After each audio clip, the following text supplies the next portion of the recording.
Hey, courageous school leaders. Welcome to Lead Beyond Limits, the space where school leaders like you gain unfiltered insights from educators, uncover the hidden barriers holding your staff back, and get practical strategies to lead with confidence. If you're ready to tackle the real challenges in your schools and create the clarity your team needs to thrive, you're in the right place. Let's dive in and get to work. Good evening, everyone. Good evening. Happy Monday. It is February 17th, and I hope people had a relaxing day off. And hopefully it was nice and sunny where you were. A little chilly here in Richmond, so it wasn't nice enough for me to be outside anyway, to be outside and enjoying the weather. But nevertheless, I hope everyone had a wonderful day off. So today, for our Lead Beyond Limits, today is our hot seat consult day, our hot seat coaching day. I haven't had any brave volunteers yet, so I'm hoping that there are some people out there who, if you want to get some consulting and coaching, you can get it in real time live, or we can schedule it. And I can also make sure that your name and information is protected, which I will show you in a couple of minutes. So welcome, everyone. Welcome to Lead Beyond Limits. The hot seat consult is every third Monday of the month. And so I'm so excited to get started. The last month we had there was a glitch where you couldn't hear the sound, but I'm hoping that is fixed. Please let me know in the comments if it is not. So today for the hot seat consult, and again, sorry, my name is Dr. Demia Thomas, for those of you who don't know me. Today for the hot seat consult, this is where we're going to tackle the real leadership dilemmas and break them down into actionable strategies that you can apply immediately. And so tonight we're diving into a challenge that many leaders face, with the many of the clients that I work with. Most of them have this as an issue. And so as leaders, we all want to feel like we are in control of our narrative, right? That is your goal. You have to be in control of your narrative. To know that when you lead, it's going to reflect your vision, your values, and strengths. So very often we find ourselves, or you will find yourself, and I found myself doing this as well when I was a school leader, you find yourself picking up the slack a lot of times for other people, like stepping into roles where other people should own, or feeling like we're carrying so much because other people are lacking the passion that you have, right? The chutzpah, so to speak, that you have for this work. And so tonight, that's what we're going to talk about, right? We're going to talk about why addressing this and this dilemma is so critical in this moment, because a lot of school leaders are burning out, and that is the opposite of what I want for you, because we need you so desperately. So throughout this time this evening, I want you to think about how to regain your leadership agency. Okay? Think about how you will regain your leadership agency. How are you going to overcome the challenges that you have without micromanaging your leadership team, right? And when I'm speaking to you as a school leader, I'm speaking to you in relationship to your leadership team, right? Because your leadership team are the tentacles they're an extension of you and your vision for the school, right? And so how are you going to overcome those challenges without micromanaging members of your leadership team, and then set a clear path for sustainable leadership, right? So if you're watching the replay, if you're joining live, I want you to drop a comment if you ever struggled with delegation or accountability as a school leader. I know I have. And if I was in a school building right now, a new challenge would come up with, that would be a challenge for me, which is one of the wonderful things about being a school leader, is that you're always being challenged. I love it anyway. So I also want to take a second now to remind you to make sure that you have access to the updated and revised action and reflection guide um, that goes along with um, this live series. Okay, so if you do not have it, direct message me or put it in the comments, and I will send you the link for it. But there is a guide that has space for you to write and reflect and think that goes along with this process. So make sure that you have it handy and accessible. There are some directions if you have it. I know there are a couple of people who did receive it. Hopefully you have read the directions and know what to do before, like you did what you needed to do before this live session to get your mind primed, ready, and ready to go. And if you're watching the replay, take a look at the reflection guide before watching this session in totality. Okay. So what I want to do now is show you a 4-minute, not actually, it's not a video. I need you to listen. I'm protecting the identity of the school leader. So it's a 4-minute audio clip of a school leader sharing their dilemma. Okay. So as you listen, yes, I have homework for you. As you are listening to this audio clip, I need you to listen for themes, right? Listen for themes of workload imbalance, lack of initiative, right? And a challenge of accountability, right? So right now would be a great time for you to pull open that reflection guide. And if not, grab a sheet of paper, because I need you to jot down what you are hearing as the dilemma for this school leader. Okay. So put your ears on, y'all. Here we go.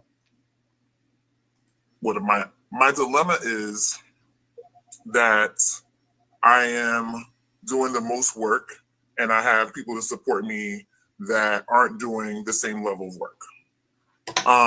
So my AP is wonderful to me compared to what I've had in the past. And I think that's what my issue is. When you've gone through some traumatic experiences, when you have something new and a little bit more refreshing, I'm trying to hold on to that. Mm-hmm. So my dilemma is that I need her to have that same sense of urgency that I have for my areas on the org chart, for her areas on the org chart. So, for example, every week I'm in charge of math and science. I have weekly meetings with my math coach. We do math walks. We follow up. We debrief. She sends out trends. I have face-to-face conversations with the math teachers. And I touch base with the coach all the time. We talk about what's going to be in the newsletter. Everything math and science is me. So my AP is in charge of reading. Same thing should happen for reading. So they do meet weekly, or they're supposed to be meeting weekly. I'm not seeing really the evidence of that in our OneNote. The notes are not there. That's kind of fallen to the sideline. We just recently had a reading night. I left them in charge of that. 2 families showed up. It wasn't marketed really, really well at all. Flyer wasn't as amazing. And so when it comes to academics, and for her to be a licensed reading specialist, my concern is that I'm always reminding, like, quarterly award ceremony is coming up. I didn't see your flyer for that. This is coming up. I didn't see. She's like, yep, I'm on it. And she'll be right on it, right after. But I want her to do things first, so that I'm like, oh shoot, I forgot all about that. I'm glad she said that. SLOs are going on right now. I do mine. I make sure she does hers. I want her responsible for her own SLO. I do math. She does ELA. She only has to do hers. She pushed hers through yesterday, but didn't finish it because you only have to have it in draft, and she did. But I did mine, and not only that, I checked like maybe 12 teachers' SLOs and gave them feedback yesterday also. So I'm going well beyond what I should be doing, and I want her to do more of that. My dilemma is the accountability piece. So she's not doing what I actually need her to do. And I'm just talking about the academic piece. There's other areas she does well, but she's not doing that part. We do have conversations. I do have notes. This is the action items. This is what I want, but I'm not seeing that. I don't want to do the whole punitive, like, oh, you're not doing this and you need to get written up and all that, because I don't want to have that kind of relationship. But what are my other ways of like accountability where it doesn't have to be like that kind of measure, because she does well with a lot of other stuff that I do give her kudos for. Like behavior is calmed down. Like she got that. And I'm happy about that. So that's where I battle with myself, because we have such a great relationship. We do talk about a lot. I do talk too, like, I need this done. You didn't do it. Like, this is causing me issues. Well, I say things like that. Not that we don't talk. We talk. Right. So I'm taking, and then I start taking over. I'm talking to the reading coach. I'm following up with her. Like, did you do this? Did you do that? I'm doing all the things with reading coach. And I don't want to. And I'm not sure what to do next. Mm-hmm. Because I like where we're at, you know?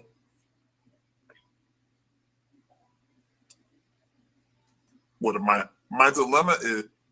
All right. So I hope that you heard in this school leader's voice some of the frustration that the school leader is feeling. And if you are a school leader listening in right now, I'm sure that you can, like, you can empathize with the way the school leader is feeling right now.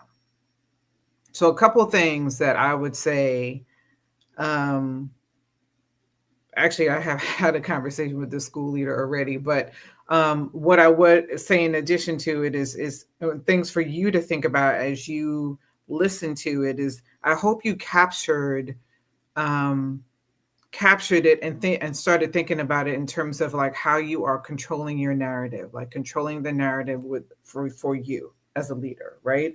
And thinking about how you can shift and lead with confidence. So a couple of things that I noticed in what this leader said is that trauma is past trauma with another AP has prevented this leader from holding this AP accountable. Like there's a fear because of the past trauma with a previous AP, right? That is so abundantly clear in what was just shared. I did hear too that the school leader is definitely making comparisons between themselves and the AP. And I do think that there's an inherent danger in doing that when you start making comparisons about who you are as a leader and what your other members of your leadership team should be, right, in comparison to you, right? They should be this because this is what the school needs, but never in comparison to you as a leader, right? So I want to flag that because there was a comment made about, I'm going well beyond what I should be doing, and I want her to do the same thing. That's not fair, right? When we think about when you listen to it and you think about it, it's not fair to compare yourself to the members of your leadership team and then hold them to this, like saying that they should be going well above and beyond like you do. Be very careful of that as a school leader. Remember, in controlling your narrative, you have to control what's in your locus of control. You can't control how other people are going to react to something, the amount of effort and energy that they put into something as you would. You have to really be mindful of what's in your locus of control, right? So those are some things that lifted up for me listening to this audio of this school leader saying what the challenge was. And so it's clear that this is a classic accountability dilemma. So the leader isn't dealing with incompetence. That's clear, right? The AP is actually good at certain responsibilities. So the challenge is urgency and ownership. Does this AP like this AP is not showing this sense of urgency like the school leader has just shared, right? That the AP is being more reactive than proactive. And unfortunately, that is the state of urban schools here in the United States. And we need to flip that if we really want to make movement the way we need to for our kids. So there's a fine line between coaching for growth and micromanaging out of frustration, right? Because when you start picking up the pieces and doing the things that members of your leadership team should be doing, specifically the AP in this case, you are doing that out of frustration, right? So how do we shift? I guess the question for you to think about is, how do we shift from reminders and hand-holding to true accountability and leadership ownership? It's a huge challenge right now with a lot of leaders that I'm connecting with. Okay. So I'm going to provide 3 strategies, and I need you to use the guide associated with this Lead Beyond Limits series to start thinking about and reflecting on these strategies and how you can implement them. Okay. So one strategy, right, for leading without micromanaging is, I need you to think, like, move from the actual tasks to impact. So instead of checking for task completion, like, okay, check, focus on the impact. Instead of asking, did you do it?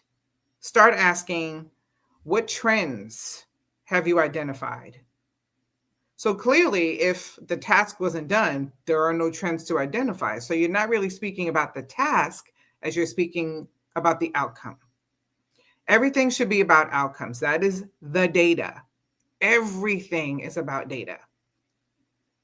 So focus on the trends, the outcome. I would tell this school leader to ask or switch her inquiry from completion of tasks to the outcome or the trends that have been identified from the task that has been completed.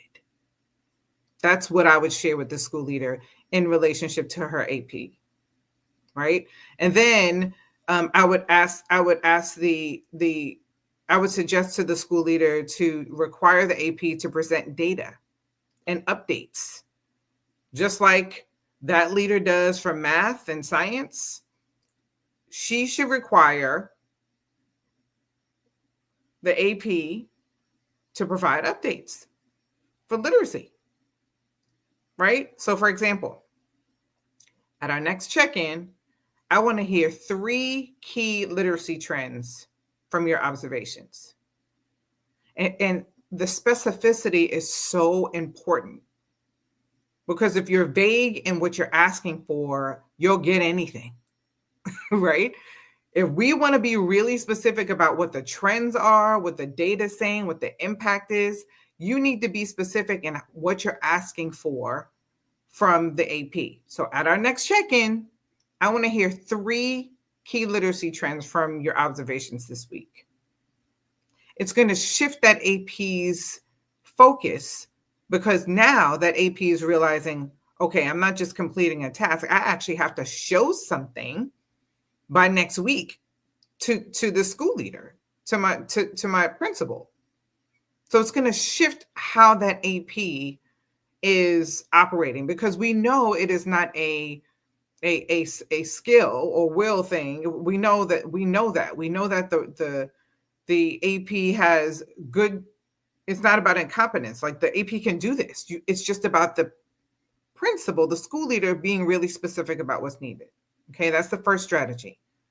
First strategy is ask for impact. Ask a question about impact. Not did you do it, but what are the trends? The second strategy that I would suggest for this school leader in relationship to the AP is, so ownership through visibility and clear milestones is necessary. So, right, implementing a system that ensures some clarity, because I believe that there is a disconnect, like the communication is a little muddled, it's not clear, right? So I would say to the school leader to implement a system that ensures some clarity and accountability. So, for example, the school leader shared of using a tracker of some sort, right? So implementing a shared tracker, like continuing with that, but making sure now that the tracker has progress updates on this visible platform that's shared. Like, what are the progress? Add a column for progress, like date, due date, progress, checking in, right? And when you're checking in, the school leader is actually setting these non-negotiable evidence checkpoints, right? So the documentation in OneNote, right? Observation summaries, those kinds of things. It has to be very, very clear. So requiring progress updates on like in the OneNote or whatever tracking system this school leader is using to communicate with the AP will help clarify what like the school leader is expecting from the AP, right? So for example, let's use the literacy event that only 2 families showed up to. So beforehand, the school leader might say something like, your literacy event plan, like that should have been an event plan, right? Because maybe the AP doesn't know anything about event planning because it's an event and it needs to be planned for. So setting that AP up for success is so critical. So saying something like, the literacy event plan should be outlined and approved by me 2 weeks before the event. I need to see the event plan 2 weeks before the literacy event is happening. Not the week of, but 2 to 3 weeks before the event, I need to see the event plan. Like that's a non-negotiable. That didn't happen, right? This way you're actually giving time to support the AP in developing the skills for planning events like this. So that's the second strategy, which is implement a system for clarity and accountability. The third strategy that I would share with this school leader to hold the AP accountable is like transferring responsibility to the AP so that the AP will step up, right? Transfer real responsibility to the team, to each of the leadership team members, so that they'll step up. If you shift the responsibility by making the AP own the literacy initiatives fully, that will create the goal is that it creates a switch for the AP so that they realize, okay, my principal is completely hands off when it comes to literacy. Not as a school principal, you can't be hands off of anything because you actually own everything in the building, right? But you not taking over, right, and checking in where that AP is supposed to is really going to put the AP on alert. Because if you do that all the time, the message that you're sending to your team is, oh, if I don't do it, my principal will. And so how are they actually when is the transfer of ownership actually going to happen if you as the leader are doing it for them when they don't meet the deadline, or checking in when, like, why? It's transfer the ownership, right? So for example, one thing that the school leader can do to help transfer that ownership is, and I think part of it too is that the school leader really needs to train the AP in what's expected, right? Like you have to train people in what you expect them to do. You can't just say, I want this done by this date. And then, but if there's a certain way that you want it done, if there's certain things, like you have to train people with each step of the way so that they can be successful. So the school leader can say to the AP, I want you to lead the next literacy strategy meeting and walk us through the next steps. Like, put the onus on the AP for that area of work. That's that stream of work that AP is responsible for. So the principal could say to the AP, I want you to lead the next literacy strategy meeting. Walk us through the next steps. Right? That is a step where you're actually putting the onus on the AP. So that would be the third thing. So in review, the first thing I would say to do is move from tasks to impact, right? Instead of asking, did you do it? Start asking, what trends have you identified? What has been the impact? The second strategy is move ownership, making sure that you're implementing a system of clarity and accountability. So if you use a shared tracker that requires progress updates on a visible platform, right? And then the third one is transfer real responsibility to the team so that they step up, right? Make them responsible for doing a specific thing while you're there with them so you can at least coach them through it. Okay? So if you're watching the replay, I hope this has been helpful.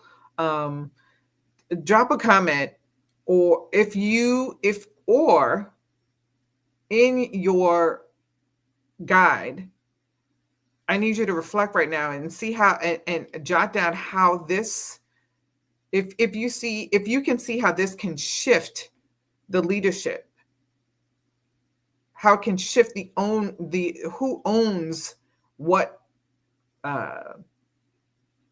lane, so to speak, right? Even though you all own every lane technically, but because this has really been an issue in a lot of schools with leaders that I have communicated with. There's this idea of this sense of urgency and accountability in their leadership team. And so I would say start with these 3 strategies and reflect on them right now in your guide.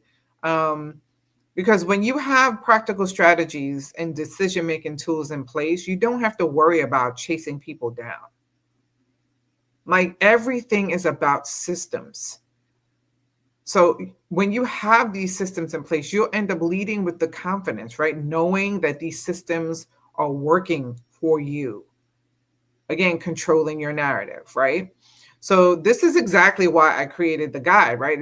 And the guide to control your narrative with clarity and confidence is so that you, because it walks you through how to lead strong without micromanaging. It poses questions for you to be reflective. It's really a reflective tool for you to build a culture of accountability and to set clear expectations, right? So that they get followed. So if you haven't downloaded yet, I need you to comment below. Comment below that you want it, and I will send you the link. Or you can direct message me, and I will send you the link. Okay. So, like, real talk, why leaders are struggling with this and how to break this cycle is the biggest, I believe the biggest reason that leaders stay stuck in doing it all is this mode of like broken relationships. Like, you don't want someone to be annoyed with you. You don't want someone to be not like you, right? Being in leadership is really challenging because you're always in this place and you're never going to satisfy 100% of your staff or your community. That's just the bottom line. Like, it is what it is. And your goal should never be to satisfy everyone. Your goal is what is impacting kids the most, and addressing and using those things that are impacting kids the most. That's your North Star, right? And so I think the biggest challenge, and I know for me when I first started, because I was so nervous and I didn't know, and was so unsure of who I was as a leader until I had to find my voice by really digging into my values and making sure that those were surfacing. But initially, like I just wanted people to get along, right? So this fear of doing it all is because you don't want these broken relationships to start. And clearly this school leader talked about trauma from a previous AP, and she said like she does not want to be punitive because she doesn't want to mess up the relationship that she has with this current AP, right? But holding people accountable is an act of leadership, not control. Like your job, our job, is not to rescue. Our job is to coach and develop.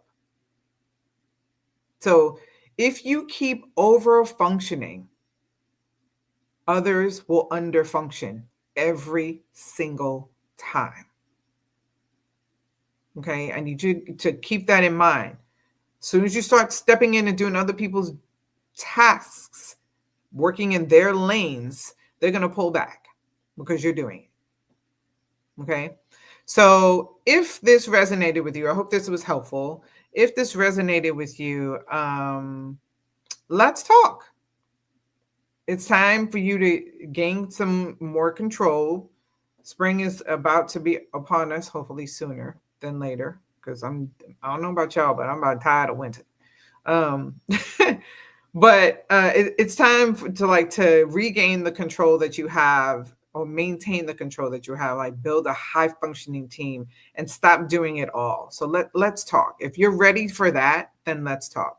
So I'm offering a leadership accelerator call to help you create a system for more sustainable, high impact leadership.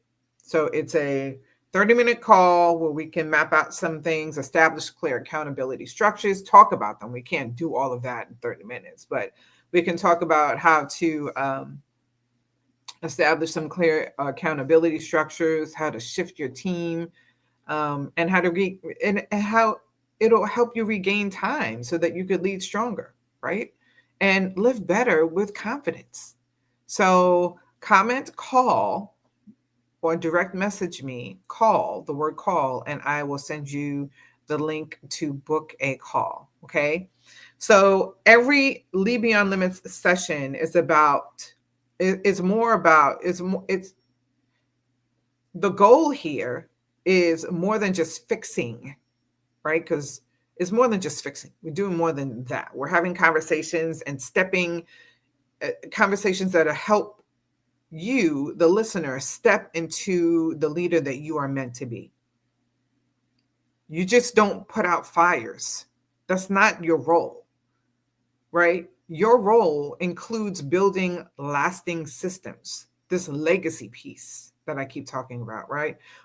One who doesn't just push past, but you creating impact. So ask yourself, how am I building my leadership legacy? That's what I want you to do. I want you to ask yourself that. What do I need to shift so that my team operates at a high level even when I'm not in the room? What do I need to shift so that my team operates at this high level even when I'm not in the room or the building? Right? We've all grappled with that. How many of you have gone to a meeting and you have people calling you from your school for things that they should be able to handle? That's a sign. Okay. That's the challenge that I leave you with today. For you to think about those two questions is, how am I building my leadership legacy? And what do I need to shift so that my team operates at the highest level, even when I'm not in the room or in the building? So drop your biggest takeaway in the comments or jot it in your guide. And if you haven't grabbed the guide again, make sure that you message me. I'll send it to you. And if you want to connect on a call, type the word call, direct message me the word call, or drop the comment call, and I will send you the link to schedule some time to talk. And stay tuned for next week for our guest on the next Lead Beyond Limits. Have a fantastic evening, everyone. See you next week.